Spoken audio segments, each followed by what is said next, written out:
जय शिवराय. तुम्ही इथं येऊन तुम्हाला किती आनंद मिळाला हे मला माहित नाही, पण तुमच्या आवाजानं आपला हा गड निश्चितच बहरून गेलाय की असंख्य वर्षानंतर त्यांना गडाला पण वाटलं.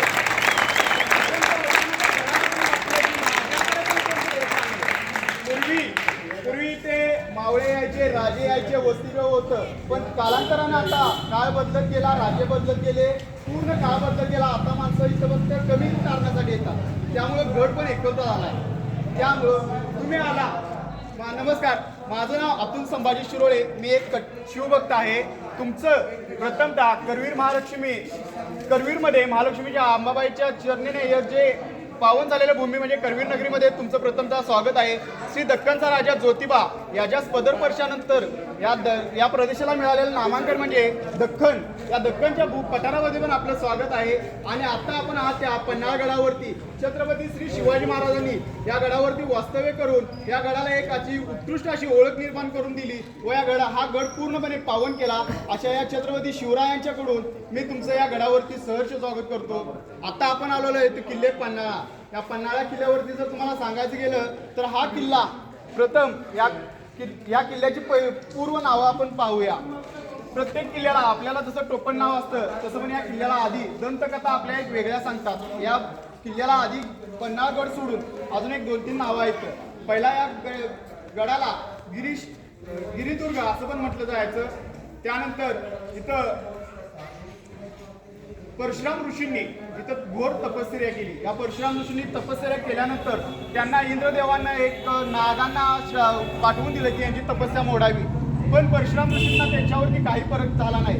नागांना जेव्हा परशुराम ऋषींना कळालं की नाग देवता तुम्हाला सर्व दसतोय, तेव्हा परशुराम ऋषींनी त्यांना एक कडक शासन केलं. आपल्याला सांगायला गेलं तर श्राप दिला. नागाने आपली चूक मान्य केली आणि नाग परशुराम ऋषींना शरण गेले. तेव्हापासून या गडाला पन्न गाले असं नाव दिलं गेलं. पन्न म्हणजे घर आणि नाग म्हणजे एक आपला जो साप आहे. त्यांच्या दोन्हीच्या ऋषींच्या संगमामुळे याला पन्नगाले असं नाव मिळालं. त्यानंतर पुढे जाऊन 1200 म्हणजे 11व्या शतकातील 1178 साली शिलार राजा भोज या भोज नावाच्या राजानं इथं पन्हाळगडावरती बांधकाम केलं आणि 1178 ते 1209 या काळामध्ये हा किल्ला पूर्ण बांधून काढला. तो प्रथम शिलार राजा भोज या भोज नावाच्या राजाने हा किल्ला बांधला. मित्रांनो, बघायचं गेलं तर आता आपण 21व्या शतकात राहतोय आणि या किल्ल्याचं बांधकाम झालंय ते 12व्या शतकात. यानंतर 1348 मध्ये येते या साम्राज्यावरती भोज राजावरती यादवकारांनी चाल केली म्हणजे काय केलं, युद्ध केलं आणि त्यांनी आपला किल्ला काबीज केल्यानंतर पण पूर्णपणे किल्ला बांधून झालेला नव्हता. यादव कालांमध्ये पण काही किल्ल्याची डागडुजी करण्यात आली, काही ठिकाणी बांधकामही करण्यात आलं. त्यानंतर 14व्या शतकात इब्राहिम अली हा एक विजापूरचा राजा होता. त्याने या किल्ल्यावरती आपलं वर्चस्व मिळवलं आणि आपलं इथं राज्य स्थापन केलं. त्यानंतर छत्रपती शिवाजी महाराजांनी 1659 रोजी या किल्ल्यावरती आले आणि छत्रपती शिवाजी महाराजांनी हा किल्ला मराठी साम्राज्यात सामावून घेतला. आता आपण ज्या वास्तूमध्ये उभा आहे त्याला 3 दरवाजे असं म्हणतात. आता 3 दरवाजे सांगायला गेलं तर तुम्हाला एक खाली दरवाजा भेटेल. तुम्हाला मी दाखवतो पण तुम्ही आता इथं ऐका. खाली दरवाजा आहे तो बांधला गेला भोज राजाकडून बांधला गेला. त्यानंतरची ही कमान आहे ही यादव काळामध्ये बांधली गेली आणि समोरची कमान आहे या आपल्याला विजापूरच्या इब्राहिम अलीनं बांधली गेली. त्याच्यावरती त्यांनी अशी त्यांची स्वतःची प्रतिबिंबही उठवलेली आहे. आता आपण जी गडाच्या दिशेस आहेत, आता गडाविषयी भूगोल सांगतो, गडाचा भूगोल. आता आपण आहोत किल्ले पन्हाळ्यावरती. समुद्र सपाटीपासून उंची बघायला गेलं तर 4040 फूट इतकी 4040 मीटर इतकी उंच अशी उंची आहे. कोल्हापूरपासून ईशान्येस हा किल्ला आहे. 21 किलोमीटरवरती हा किल्ला येतो कोल्हापूरपासून जर किल्ल्याची उंची बघायला गेली तर 780 फूटवरती येते. आणि जर खाली आपल्याला एक पन्हाळगड म्हणजे खाली बुधवारपेठ नावाचं गाव आहे, त्या गावापासून हा किल्ला उंची जर बघायला गेलं तर 275 फूट इतक्या उंचीवरती हा किल्ला बांधला गेलेला आहे. किल्ला बांधताना आता आपण माहिती आहे, आपण घर बांधताना तुम्हाला सोप्या भाषेत सांगतो, घर बांधताना पहिला काय करतो, इंजिनियर बोलवतो, वास्तुशास्त्रज्ञ बोलवतो, त्यानंतर घराचं पूर्ण अशी आखणी करून घेतो, त्याच्यामध्ये आपण वास्तुदोष वगैरे काढतो. पण पूर्वी असं काही नसलं तरी पण अतिशय उत्कृष्ट असं बांधकाम होतं त्यावेळेला. पण त्या काळी आता जसे आपल्या इथे आर्किटेक्ट आहेत किंवा भौगोलिक वैज्ञानिक संशोधक आहेत, त्या काळी पण मित्रांनो कुठल्याही कॉलेजमध्ये डिग्री न करता त्या काळी हे माणसं तिथे अस्तित्वात होती. भूगोलाचा अभ्यास करणारी होती, विज्ञानाचा अभ्यास करणार होती. मला सांगा, आपण एखाद्या शेतात बोर मारायला गेलो तर आपल्याला जमिनीच्या खाली 700 ते 800 फूट खाली बोरवेल उतरावं लागते, त्यावेळेला पाणी लागतं. पण हा किल्ला समुद्रसपाटीपासून 4400 फूट उंचीवरती आहे. या किल्ल्यावरती आजही पाणी आहे. तुम्हाला आता सगळ्यात जवळचं उदाहरण देतो. आपण ज्या चौकात उभा आहे त्या चौकाला विष्णू चौक म्हणतं जायचं. विष्णू चौक असा याचं नाव होतं. याच्यामध्ये ह्यानंतर आपण जसजसे राजे बदलत गेल्यानंतर इथं सदर म्हणूनही वावरलं जायचं. आता ह्या विष्णू चौकामध्ये सगळ्यात सोपं एक एक्झाम्पल आपल्यासमोर आहे, तो विष्णू टँक. म्हणजे विष्णू जो टँक म्हणून जे आपल्याला म्हणजे लहानशी विहीर आहे, अवघ्या 5 फुटावरती पाणी आहे आणि पाणी 12 महिने असतं. मग किती वैज्ञानिकांनी त्या काळी पण आपला विचार करून गड बांधलाय बघा. कारण गड बांधणं, आपल्याला घर बांधायचं असलं तर सगळ्या गोष्टींचा अभ्यास करावा लागतो. एसटी मंडळ किती लांब आहे, वीज भेटेल काय वगैरे. तर एवढ्या उंचीवरती गडावरती मित्रांनो 2 तलाव, सादोबा तलाव आणि सोमेश्वर तलाव. आपण ज्या ठिकाणी पहिला थांबलेलो तिथं सादोबा तलाव आहे आणि पुढं सोमेश्वर तलाव आहे. झालं. त्यानंतर 4 विहिरी आहेत. आता ह्या विहिरी आपण आवर्जून बघायच्या. आयुष्यात आपण विहिरीमध्ये गेलोय, पोहलोय वगैरे, पण ह्या विहिरींचं वैशिष्ट्य वेगळं आहे. अवघ्या कमी उंचीची असणारी एक विहीर आहे. तिथं ॲक्वावाल्यांनी सर्च केलं, पण त्या पाण्याचं डिस्टन्स वाढवलं. नुसतं स्वच्छ पाण्याने आपण ते आवर्जून पाहायचं. त्यानंतर सांगतो आता आपण वेगवेगळ्या गडाचा इतिहास. ज्यावेळेला छत्रपती शिवाजी महाराज, तुम्हाला तर माहिती आहे, अफजल खानाने इसवी सन 1659 रोजी महाराजांच्यावर चाल करून आलेला, अवघा 40,000 फौज घेऊन आलेला अफजल खान राजगडाच्या दिशेने आलेला. जर राजगडाच्या दिशेने जर आले असता अफजल खान, तर आपल्या महाराजांचं अस्तित्व किंवा महाराजांचं हिंदवी स्वराज्य तिथं थांबू शकलं असतं. पण महाराजांनी काय केलं, महाराजांना माहिती होतं की आपल्याला खुल्या मैदानात आपण या 40,000च्या फौजीशी सामना करू शकत नव्हतो. कारण आपल्याकडे इतकी गोळा केली तर 10,000 कशी सैन्य भरेल. 40,000 सैन्याला जर थोपायचं असेल तर कुठेतरी जंगलात नेऊन न्यावं लागेल. त्यासाठी महाराजांनी काय केलं, तर महाराजांनी प्रतापगड किल्ला निवडला. प्रतापगड म्हणजे चंद्रराव मोऱ्यांची जावळी म्हणजे घनदाट जंगल आणि दऱ्याखोऱ्या. या जंगलामध्ये रणतोंडीचा घाट आहे. या रणतोंडीच्या घाटामध्ये अफजल खानाच्या 20,000 सैन्याला अडकून ठेवलं महाराजांनी. आणि त्या काळी 10 नोव्हेंबर 1659 रोजी ज्यावेळेला छत्रपती शिवाजी महाराज अफजल खानाच्या भेटीला गेले, अफजल खानाच्या भेटीला गेल्यानंतर तुम्हाला तर माहिती आहे आता सगळ्यासनी की आपण पिक्चर निघाला, गाणी वगैरे निघाले, त्यानंतर महाराजांनी अफजल खानाचा वध केला. इतपत गोष्ट माहिती आहे तुम्हाला आहे सगळ्यासनी. आता अफजल खानाचा वध तरी झाला, आता महाराज सुटले का रे? आता आपल्याकडे आपली पद्धत असते की आता झाला, आपली एखादी परीक्षा झाली की उद्यापासून निवांत. मग महाराज म्हणले असते की अरे आपल्या स्वराज्यावरचं एवढं मोठं संकट आहे, एवढा मोठा 40,000 सैन्य घेऊन आलेला अफजल खान मेलाय, आता आपण निवांत, आता पार्टी. असं काय नव्हतं मित्रांनो. ज्यावेळा कधी अफजल खानाच्या भेटीला गेले आणि त्या दिवशीची अफजल खानाची जी भेट होती ती आसपासच्या संपूर्ण प्रदेशामध्ये पसरली होती की महाराज 10 नोव्हेंबरला अफजल खानाला भेटायला जाणार आहे. त्यामुळे इतर भागातले सगळे सैन्य गाफील होते, सगळे किल्लेदार गाफील होते. आणि त्याच संधीचा फायदा घेतला महाराजांनी 10 नोव्हेंबर 1659ला अफजल खानाचा वध केला. आणि त्या रात्री 10 वाजता अवघ्या 600 मावळ्यांना घेऊन महाराज घोड्यावरती बसले. रात्री बसून महाराजांनी 18 दिवसात 21 प्रदेश आणि 12 किल्ले काबीज केले. महाराज सांगलीत आले, महाराजांनी सांगली प्रदेश काबीज केला. महाराज कराडमध्ये आले, महाराजांनी कराड प्रदेश ताब्यात केला. महाराज मिरजेत आला, महाराजांनी मिरज हा प्रदेश मिळवला. महाराज कोल्हापुरात आले आणि महाराजांनी कोल्हापूरची श्री महालक्ष्मी ही मुक्त केली. आणि त्यानंतर महाराज वारणा खोऱ्यात आले आणि वारणा प्रदेश जिंकून महाराज पन्हाळ्यावरती 18 नोव्हेंबर 1659ला महाराज पन्हाळ्यावरती पोहोचले. महाराज पन्हाळ्यावर पोहोचल्यानंतर महाराजांनी इथं विसावा घेतला. आणि ही बातमी सिद्धी जोहरला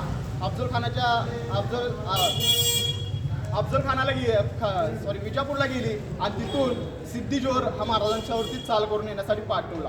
ती चाल करून आल्यानंतर महाराजांनी ओळखलं होतं की आपल्याला सह्याद्री हा अतिशय उत्कृष्ट असा भाग आहे, तो जिथे ह्या सिद्धी जोहरचं सैन्य थांबवून ठेवेल. त्यासाठी महाराजांनी 4 महिने कुठलीही हालचाल न करता महाराज या गडावरती थांबले. आता त्याचा इतिहास मी तुम्हाला जिथं महाराज थांबलेले तिथला भाग सांगतो. आता ज्या सदरेत आहे त्याचा इतिहास सांगतो. मित्रांनो, ह्याच गडाच्या प्रदेशात मागे तुम्हाला बाजू दाखवतो. याच गडाला 4ही बाजूने सिद्धी जोहरनं आपल्या सैन्याला घेऊन वेढा दिला होता. त्याच्यामध्ये हेनरी लिव्हिंग्टनकडून त्यांनी इंग्रज ब्रिटिश सरकारकडून त्यांनी 3 तोफा आणलेल्या. त्या 3 तोफा आणि 60 गोळ्या आणलेल्या. आता आपण आहे ते दिशेच्या आपल्या किल्ल्याच्या पश्चिम दरवाजाच आहे. आपल्या गडाला या 4 दरवाजे आहेत. पहिला 4 दरवाजा जिथून आता तो पूर्णपणे इंग्रजांनी 1844 मध्ये मोडला, म्हणजे तो विस्कळीत केला.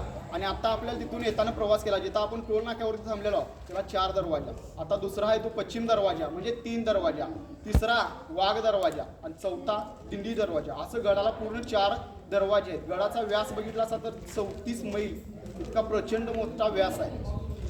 आणि अतिशय गडाची बांधकाम बघितलं असता तर गडाच्या तटबंदी आहेत ते 32 ते 35 फूट आहेत. काही ठिकाणी बांधीव आहेत तर काही ठिकाणी नैसर्गिकरित्या या गडाला तटबंदी लावलेली आहे. आणि त्यानंतर जर गडाचा आपल्याला सामंजस्य जीवन जगायचं असेल तर दाखवतो पाण्याचा साठा. त्या पाण्याच्या साठ्याचा विचार पण करून 2 तलाव आहेत, 4 विहिरी आहेत. त्यामध्ये आपल्याला एक कुंड पण बघायला भेटेल. बाकीच्या विहिरींचं पण तुम्हाला महत्त्व सांगितलं जातं. आता विहिरी सेफ का आहेत ते पण तुम्हाला त्या पॉईंटवरती जाऊन सांगतो. आता ह्या सभेमध्ये महाराज ज्यावेळेला आले ते 1659ला महाराजांनी किल्ला पूर्ण दुसऱ्या दिवशी बघितला. आता ज्या दिवशी महाराज आले त्या दिवशी काय होतं तर इथं आपल्याला आदिलशाहीतला एक सरदार होता, तो राज्य करत होता. त्या राज्यकर्त्या सरदारला रात्री कळालं की महाराज कोल्हापूरहून वारणीत आलेत आणि वारणीतून महाराज गडावरती येत आहेत. मग त्यांना आपल्या शिलेदाराला विचारलं, आपल्या की सैनिकाला विचारलं मावळ्याला, शिवाजी महाराज ते इकडं. तो म्हटला आपला जो बातमी घेऊन जातो बातमीसार असतो तो त्याच्या खानाच्या ज्या किल्लेदाराजवळ गेला आणि त्यांनी सांगितलं की छत्रपती शिवाजी महाराज हे कोल्हापुरात दाखल झालेले आहेत. त्याला पटे ना महाराज कोल्हापुरात दाखल शक्यच नाही. महाराजांना तर अफजल खानानं वध केला आहे. म्हणजे त्या काळी इतकी अफजल खानाची सैन्याची भीती होती की अफजल खानापुढे जो जाईल त्याचा मृत्यू अटळ. अशा बलाढ्य अफजल खानाला महाराजांनी मारलं ही बातमी जेव्हा त्या ह्याला कळाली, किल्लेदाराला कळाली. आणि दुसऱ्या दिवशी रात्रीचा जेव्हा किल्लेदारांच्या किल्ल्याच्या खाली म्हणजे पूर्व दरवाजापाशी महाराज आले त्या दिवशी या किल्लेदारानं हाय खाली आणि स्वतः म्हणजे त्या काळी कसं होतं मित्रांनो, रात्रीचा प्रवास करताना ड्युटी म्हणजे झोत असायची. महाराज किती मावळे घेऊन आले ते 600 मावळे घेऊन आले. पण 600 मावळ्यांच्या हाती 2-2 हे दिलेल्या आपल्या मशाली दिलेल्या. आणि त्या मशालीच्या अंधारा उजेड इतका झालेला होता की या किल्लेदाराला वाटलं खरंच महाराज 40-50 हजार फौज घेऊन आले. त्या किल्लेदारानं हाय खाऊन किल्ला सोडला आणि महाराज आले ते इथं 18 नोव्हेंबर 1659 रोजी. त्यानंतर महाराजांनी इथं 4 महिने वास्तव्य, महाराजांनी जेव्हा वेढा पडला तेव्हा इथे 4 महिने 12 दिवस वास्तव्य केलं. आणि हा किल्ला परत जेव्हा महाराज विशाळगडा या दिशेने गेले, तुम्हाला पावनखिंडमधील लढाई पण माहीत असेल, ते त्या दिंडी दरवाजातून गेले त्याचाही भाग आपल्याला बघायला मिळाला तर आपण बघू. त्यानंतर हा किल्ला परत स्वराज्यातून गेला. जेव्हा महाराज विशाळगडावरती गेले त्यावेळेला सिद्धिजोळच्या सैन्यानं परत या किल्ल्यावरती ताबा मिळवला. आणि ह्या किल्ल्यावरती पुन्हा एकदा पन्हाळा किल्ला स्वराज्यात अतिशय महत्त्वाचा आहे. यासाठी महाराजांनी कोंडाजी फर्जत यांना बोलवलं आणि सांगितले कोंडाजी आपल्याला पन्हाळगड आपल्या हाती घ्यायचा आहे. पन्हाळगड ही आपल्या स्वराज्याची एक अतिशय उत्कृष्ट असा भाग आहे, ज्या भागावरून वारणा परत आपला करवीर आणि ईशान्येकडचा भाग आहे, उत्तरेकडचा दक्षिणेकडचा या भागावरती वर्चस्व मिळवता येईल.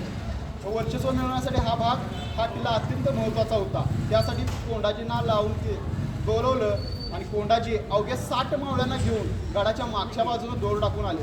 आता कोंडाजी 60 मावळ्यांना घेऊन आले, किती जणांना माहिती आहे? तसं कोंडाजी जेव्हा महाराजांच्या समोर गेले तेव्हा महाराजांनी विचारलं, कोंडाजी तुम्हाला पन्हाळा घ्यायचा आहे पण किती सैन्य पाहिजे? महाराजांना वाटलं आता गडावरती 30,000 सैन्य आहे. ती महाराजांना वाटलं की या 35-40 सैन्य मागेल. पण महाराजांना त्यावेळेला तिने सांगितलं की महाराज मला एकही सैन्य नको. इतका असा विद्यार्थी छातीचा हा कोंडाजी होता. आपल्याला जर सांगितलं एखादं काम की सर तिकडचं जाऊन ऑफिसमध्ये काहीतरी आणता आपण लगेच म्हणतो सर मी एकटा का जाऊ, त्याला लगेच सोबतीला. पण तसं नव्हतं. महाराजांचं त्या जो काळ होता स्वराज्याचा काळ तो जगण्यासाठी स्पर्धा नव्हती. आता सगळे आपल्या की जगण्यासाठी स्पर्धा होती. त्या काळी जी स्पर्धा होती ती मरण्यासाठी होती. महाराजांनी एखादी मोहीम काढली कोंडाजी पुढे यायचा, राज ही लढाई माझी मी आज जातो. इतक्यात बाजी यायची, राज मी किती वेळ झालं थांबले, अनुभवानं मी मोठा, ही लढाई माझी मी जातो. असे अत्यंत भरपूर मावळे होते ज्यांची नावं पण सांगता येणार नाही. इतके मावळे लढाईसाठी महाराजांच्या एका शब्दावरच तयार होते. आणि त्या काळी कोंडाजी फर्जत यांनी राजापूरला जाऊन पहिला पन्हाळगडाचा नकाशा काढला. गडावरचं सर्व दारुगोळा सैन्य यांची माहिती मिळवली.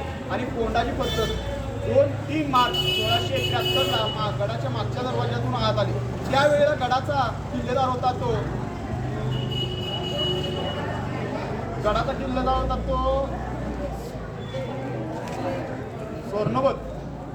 साळवी स्वर्णोबत हा गडाचा किल्लेदार होता त्यावेळी.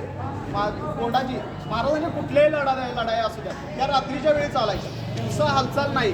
कारण मराठे त्यांना मराठी का म्हणतात याच्या मागचं एक कारण आहे की मरून पण जो मागा हटणार नाही तो म्हणजे मराठा. आणि मराठा आणि एक सह्याद्री परिवार याचं एक अतिशय असं उत्कृष्ट असं